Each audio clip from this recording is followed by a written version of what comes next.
sinakay daw ng dalawang lalaki, ma'am, yung anak ko. Mula noon, hindi na namin nakikita, ma'am. Kasi pipi yung anak ko at saka bingi po.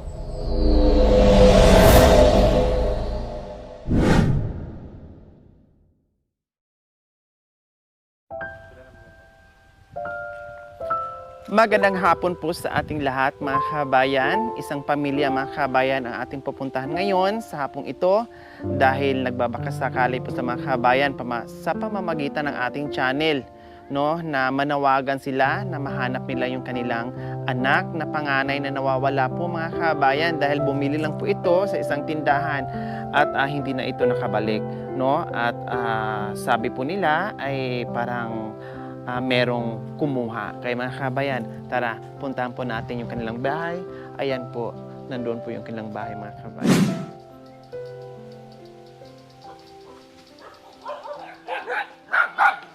Kunti lang kagat ha. Hello, dito yung bahay nyo. Ikaw yung nag-message sa akin? Anong pangalan mo ulit? Si Ate Len. Okay, sige. So ito po mga kabayan yung bahay ni Ate Len. Siya po pala mismo yung nag-message sa atin, no? So ayan po mga kabayan, nandito na tayo mismo sa bahay ni Lynn, no? Ito po yung ina ng bata na nawawala. Pakikwento nyo sa akin, Ate Lynn, paano nawala yung anak nyo? Noong February 1, ma'am, may pera yung anak ko na 20 pesos, ma'am. Bumili ng baon, ma'am. Mula noon, ma'am, nakita ng auntie ko ng may sinakay daw ng dalawang lalaki, ma'am, yung anak ko. Mula noon, hindi na namin nakikita, ma'am. Kasi pipi yung anak ko at saka bingi po. Sino ang nakakita na sinakay ng tricycle ng dalawang lalaki? Yung auntie ko po, ma'am. Nung nakita niya, wala siyang, hindi niya kilala, yung... Kala po nila, ma'am, kamag-anak ng asawa ko, ma'am, kaya hindi nila hinabol, ma'am. Hinayaan nila, parang ganon. Opo, Kasi nga, akala nila ay kaanak ng Opo, ma'am. asawa nyo. Tapos, bumili lang ito sa tindahan. Then, may nakita ng auntie mo na dinala ng dalawang lalaki, no? Sinakay sa tricycle. Buhat nun, napablatter nyo, Pinablatter namin agad, ma'am. napapulis nyo, o anong sabi? Hanggang ngayon, ma'am, wala pang update, ma'am. Wala pang balita kung... Wala pa, ma'am. Kasi pinapabukas namin yung mga CCTV, ma'am. Sabi nila, sira daw, ma'am, yung mga CCTV. Buwan nyo na nawala yung anak nyo, Ate Len? February 1 po. February 1, ano na ngayon? August na tayo ngayon. Feb, March, April, May, June, July, August. So mga 6 na nawawala yung anak nyo. Yung anak nyo na sinasabi ay hindi Makasalita, makasalita, ma'am. Hindi makarinig, ma'am. hindi makarinig. Opo, ma'am. Bakit? Yun lang, ma'am. Bakit? Inborn siya, ma'am. PWD siya po. PWD.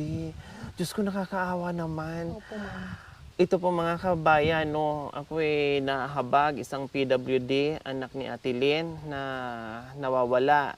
Sana, no, kung sino man yung nakapanood sa aking channel, nako, ay pwede kayong kumontak sa amin. Ate Lynn, kayo mismo yung nanay, sabi niyo, bumili lang ito sa tindahan dahil nagkaroon siya ng pera, may 20 pesos siya. Ito ba ay madalas siyang umaalis ng bahay? Opo, ma'am. Meron din siyang mamalingki, ma'am, mag-isa, pero bumabalik, ma'am. Ilang taon na ito? 13 years old na, ma'am. Wala kayang boyfriend? Yun lang, Walang ma'am. cellphone? Walang cellphone, ma'am. Wala siyang cellphone? Wala po, ma'am. Hindi kayo nakakaramdam sa kanya na may boyfriend o merong siyang lalaki na nakipag-usap dyan sa labas? Wala naman, ma'am. Mahilig lang sa computer, ma'am. Yun lang yung... Saan siya nagko-computer? Diyan lang sa labasan, ma'am. Wala siyang cellphone, pupunta sa computer shop. Opo, ma'am. So ano yung ginagawa niya sa computer shop? Anong binubuksan niya? Naglalaro lang naman po siya, ma'am. Naglalaro? Tapos, opo, ma'am. Pagkatapos niya, uwi din, ma'am. Wala siyang FB?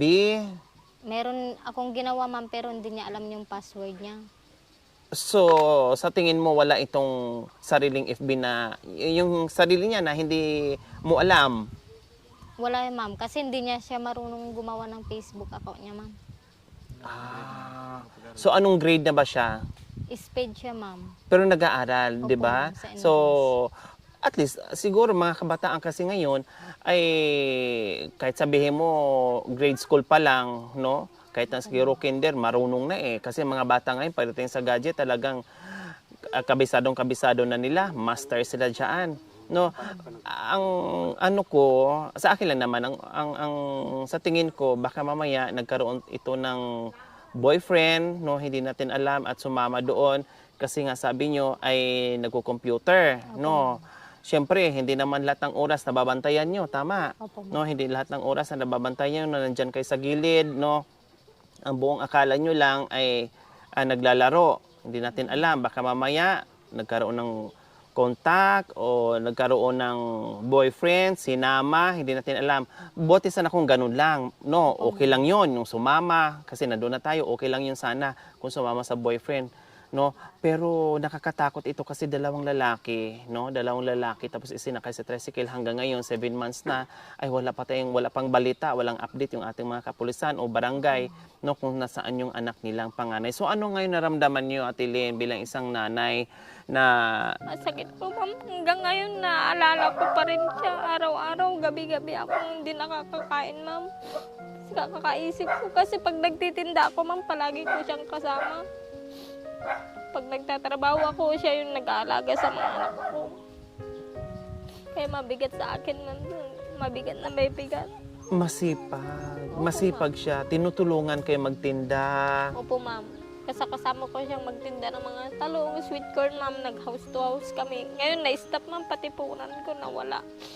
Naglalako kayo ng paninda palalin, tapos kasama niyo siya. Opo, ma'am. Kasi yung asawa ko, ma'am, mahirap makatanggap ng trabaho, ma'am. Kasi ganyan yung itsura niya, ma'am. May sakit siya. Kaya ako lang may yung taging inaasahan ng mga anak ko. Ngayon, ma'am, kawawa kami. Kita magbabalik school na naman ng face to face. Wala pang mga gamit yung mga bata. Kasi naubos na yung mga punan ko kung saan-saan kami, ma'am, pupunta. Makakarating kami ng Tarlac, Lupao, Siya, ma'am. Yung paglalako lang ng paninda niyo, Lynn. Opo, ma'am. Anong klase yung anak niyo kung halintulad niyo sing anak si Lynn? Kahit bingi siya, kahit hindi makapagsalita. Siya po ay masipag, ma'am, at saka matulungin, ma'am, na bata. Kasi pag wala ako, ma'am, siya yung nag-aalaga sa kapatid niya, siya yung nagpapaligo sa mga kapatid niya. Ano ngayon ang naiisip mo, Ate Lynn, ngayon? Anong naiisip mo sa anak mo ngayon? Ako, ma'am, naiisip ko, nagdadasal na lang ako na bumalik siya, ma'am. Sa akin, ayos na sa akin yun. Para makapag-aral siya muli at makumpleto kaming pamilya, ma'am, ayos na. Talagang masakit bilang isang ina, no? Na yung bang, yun ngang hiramin mo yung anak mo o mapunta sa kaanak, magbakasyon yung anak mo, no? Sa malayong lugar. Masakit nga, no? Nakakamiss nga.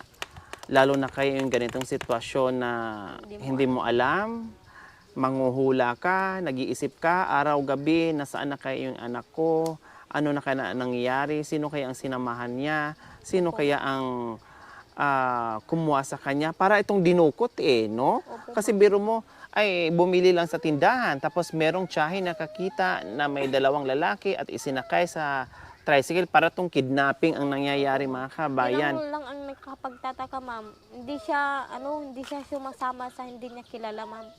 Yun lang ang pagtataka namin. Kahit sa mga kapulis siya dito, ma'am, pag hindi niya kakilala yung pulis, hindi siya sasama. Yun ang pagkakakilala mo sa anak mo. Opo, ma'am. Na never talaga siyang sumama sa kahit sino basta hindi niya kakilala. Opo, ma'am. Alam niya. Opo, ma'am. Or nagiging aware siya doon kasi parang sinasabihan niyo siguro, no, tinuturuan niyo na, anak, huwag kaning ganito, ganyan-ganyan, Opo, kasi ma'am. doon sa kalagayan niya. Opo, ma'am. No. Ay, yung kutob ng mga pulis, ma'am, mga kamag-anak din namin yung kumuha, sabi nila. Baka sila din yung kumuha, sabi ng mga pulis. Kasi yung bata niya yun, kahit sinyasan namin nasasakay at ihatid namin pag nag-aaral, ayaw niya, sabi nila.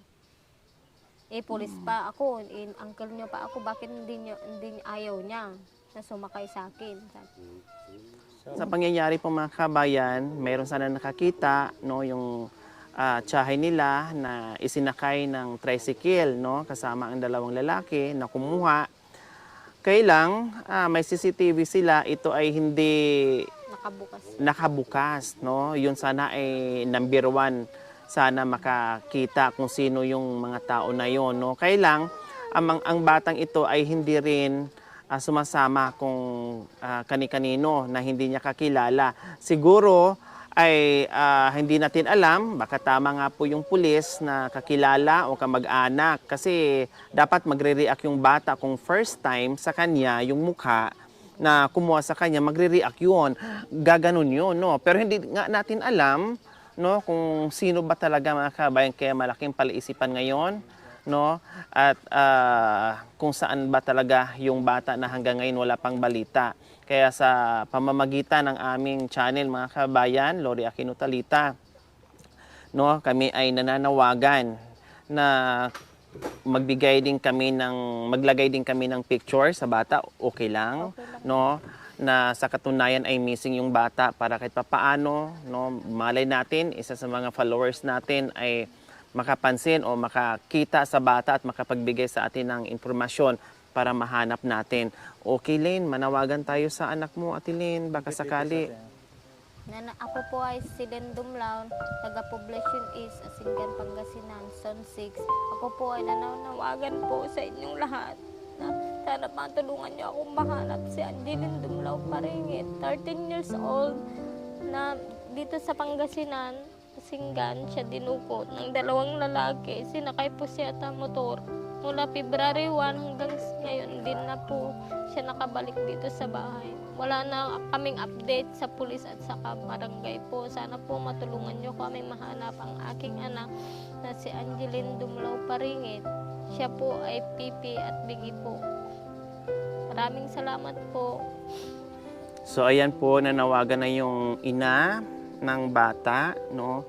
At ayun din po yung ating dalangin, sana makita at mahanap natin, no? Dahil sabi nga ni Ate Lynn, hindi biro, di na nakakatulog ng ilang buwan sa kaiisip kung ano na ang nangyari sa kanyang anak, no? Dahil napakasipag nilang mag-ina mga kabayan, kahit PWD yung mga kabayan, pero talagang kasama at katuwang ng kanyang mother. Saan-saan sila nakarating mga kabayan at para lang makapaghanap buhay, naglalako ng kahit ano-anong paninda. Siguro mga kabayan, no, kasi may mga tao, no, may mga tao kasing mapapansamantala, no, sa tingin siguro nila ito ay isang PWD, hindi makakapagsalita, hindi makakarinig, no, hindi natin alam ay inabuso. Sus, wag naman sana, hindi na kayo naawa, no, na ganyan na nga ang kalagayan ng bata, plus gagawan pa natin ng hindi maganda. Kaya please, kung sino man yung kumuha o sumama, no, pakibalik nyo po dahil may magulang na nag-aantay na hindi makatulog, hindi makakain, no, kahit sinong magulang pag ganyan nangyari, talagang yan ang sasapitin ng mga magulang. Kaya nandito kami, no, at para manawagan at makausap natin mismo yung pamilya, okay? So, ano naman ngayon, sabi nyo, Ate Lynn, ay hindi na kayo nakakapagtrabaho, hindi na kayo hanap buhay dahil siyempre para siguro kayong natulala o na-depress doon sa nangyari sa anak nyo. Paano yung pagkain nyo ngayon nga eh? Minsan, ma'am, nakiki-extra yung asawa ko sa junk shop, ma'am. Tapos ako, ma'am, tinutuloy ko pa rin yung online selling ko, ma'am. Ay, nag-online selling kayo? Opo, ma'am, pero wala tulad kami ng mga sabon, ma'am, mga sweet corn din, ganun na lang, ma'am. Yung dating nilalako nyo, parang ino-online mo na Opo, lang. ma'am. Kumusta Collecting naman? Kumusta naman yung Minsan, pagiging ma'am, online? may kita naman, ma'am, pag may mag-order, ganun na lang, ma'am. Pag wala, nag-uutang na lang ako sa mga kapatid ko, ma'am. Naawa naman sila, ganun. Kumbaga, lahat talaga ng paraan, pinapasok mo para sa mga anak. Tapos nabanggit nyo kanina, wala kasing ibang choice kundi magtatrabaho kayo, parang kayo ang bumubuhay sa mga anak nyo. Kasi yung mister nyo ay may sakit po siya, sir. Kasi gusto niyang magtrabaho, sir, pero bihira siyang tanggapin, sir. Kasi ganyan yung itsura. Anong niya. sakit ng mister mo? Leprosy, sir. Sa balat yun, di ba? Tama. Pero So, nagtitik na po siya ng gamot ngayon, sir. hindi siya matanggap-tanggap ng trabaho dahil sa kalagayan niya ngayon. Kaya ay gustuhin man siyang mag-apply, sir, ayaw naman ng nagpapatrabaho, sir, ganun. Ngayon, anong trabaho ng mister mo? Nakiki-extra, sir, dun sa junk shop, sir. Junk shop. So, anong ginagawa niya doon? Nag-ano ng mga bakal, sir. Inaayos, nagpa-file, parang ganon. Oo, sir. So, kahit papaano, ay meron siyang income. Pag concern, di naman siya arawan, sir, na nagtatrabaho. Paano yung kita niya doon? Kunyari, sir, porsentuan yun, sir, sa junk shop. Kung ilan yung kilo yung bakal na nabaklas niya, yun ang mag-aati sila, sir, ganun lang. So, sa isang araw, magkano yung kinikita ni kuya ng mister nyo? Minsan, sir, 250, 300, ganun, sir. Inuuwi niya. Opo, Yun sir. nga lang, extra, hindi talaga tuloy-tuloy. Opo, sir. Kumbaga, tawagin lang siya o papasok lang siya pag kailangan doon sa junk Opo, shop. sir. Yun naman, sir, bibili namin ng bigas, tapos ulam ng mga bata. O pag kinabukasan, wala na naman ulam. Mga gulay-gulay na lang, sir, sa bukid. Okay. So ayan po mga kabayan, narating na po natin ang pamilya na ito na nananawagan sa atin na nawalan ng isang anak po mga kabayan, no? 4 ang anak ng mga kabayan. Yung panganay, isang PWD, hindi makarinig, hindi makapagsalita. Ito po yung bata na si Angeline Dumlao, no? 13 years old po mga kabayan. Kaya nandito tayo ngayon. Pagdasal natin po mga kabayan na sana mahanap natin, no? Huwag pa rin tayo mawalan ng pag-asa. Tilin, kailangan lakasan pa rin natin yung ating loob, huwag mapanghinaan dahil marami pang nakaasa sa iyo, no? May 3 pang anak. So, naintindihan namin yung sakit, no? Yung nararamdaman nyo. Pero kailangan natin magpalakas, no? Lakasan yung loob natin para malabanan natin yung hamon ng buhay. Hindi ito biro yung problema na sinapit nyo ngayon, pero kailangan natin yan labanan, Ate Lynn, okay? Okay, sige. So, ayan po mga kabayan, no? Ay makakausap din natin yung mister ni Lynn na ama ng bata na nawawala. Hindi ako makatulog sa gabi. Malabas ako kagabi para baka sakali dyan magkita ko sa daanan. Wala.